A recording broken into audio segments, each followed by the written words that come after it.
But what are the challenges for a 40-something? Well, I think the first one is complexity continues to find you. You wake up one day and say, holy cow, how did I get 40? How did I have all these people depending on me? How did my tax return get so complicated? How did I have all these different insurances? And you just recognize that a lot of life is coming at you very, very quickly. Well, you mentally might still feel like that 20-year-old, and you might still be thinking, oh, I'm not old yet. I haven't reached that spot. There's a really good chance that there are complexities in your life that were not there 10 years ago that you need to be thinking about. Well, this is the one probably where, as I told you, is a fork in the road. I think a lot of people will realize retirement is right around the corner.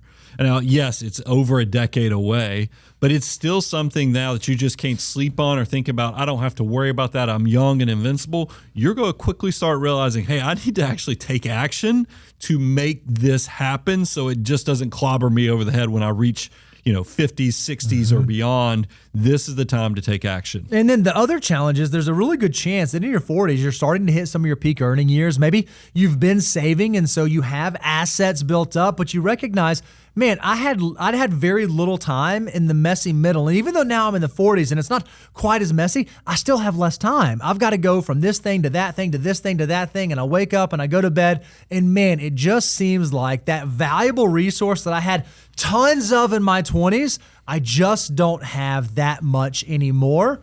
How do I maximize this? What should my goals be? And that's a great segue into the goals, is that I want to encourage you, make the most of those high earning years. We've statistically shown that it is people in their 40s that are popping off on that earning potential. You want to make sure that it's actually working for you. Use some discipline to actually put the money into your army of dollar bills. And then in your 40s, another thing that you can do is you can begin to hone in your plan for efficiency. When you were in your 20s, if you just did something, if you just started saving $20 a month in any type of account, there was a good chance it was going to work out really, really well for you. But now that you get into your 40s, small tweaks and efficiencies around the way you look at managing your finances can have a significant impact into what your retired life looks like. So make sure you're recognizing where those opportunities are. Well, and I love that we've set this up because we're about to go over what you should be doing from a financial planning perspective in your 40s.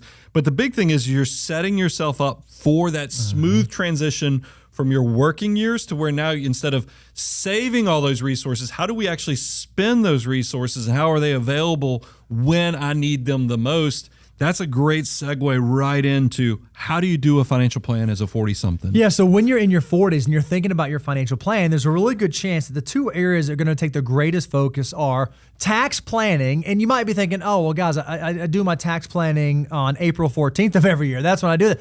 That's not what we mean. We mean total lifetime tax planning. What are the things that you should be thinking of, and what are the things you should be focusing on? And then again, in your 40s, how am I investing my dollars, and what am I doing with my army of dollar bills that I've built up? Well, let's jump right into the tax planning, because we were just talking about, I think so much in your 20s and 30s, you're trying to maximize all the tax-favored investing where you're doing the Roth IRAs and you're loading up your employer plan. I think in the 40s is probably that point where you're finally taking into account the 3-bucket strategy. You're in step 7 of the financial order of operations. I'll hold it up for you. If you don't, go to moneyguy.com/resources. You can download your own free copy.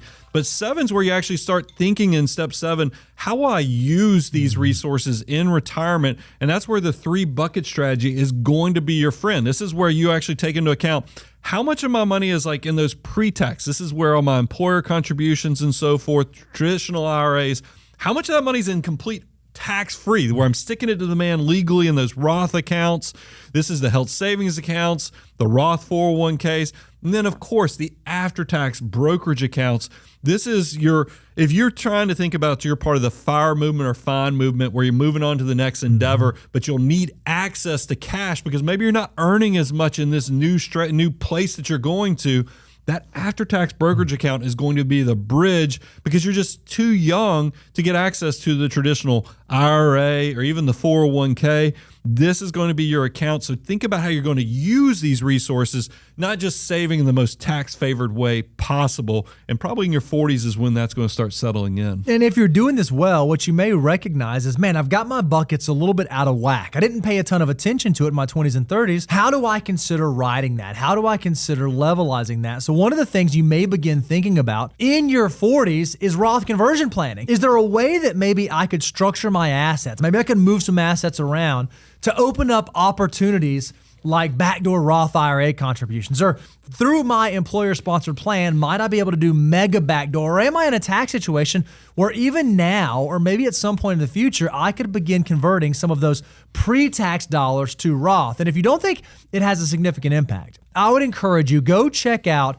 our Making a Million episode that was titled Van Life Millionaires Are Leaving Millions on the Table, because we actually walk through a Roth conversion analysis showing that if you can begin to convert pre-tax assets to Roth, and you can do that over a certain amount of time, it can literally lead to millions of more dollars in retirement if you understand what you're doing and you do it in an efficient manner. So that's tax planning. When we move on to investing, I want to remind everybody, we're talking about 40-somethings. When you enter your 40s, every dollar has the potential to become 7 times over.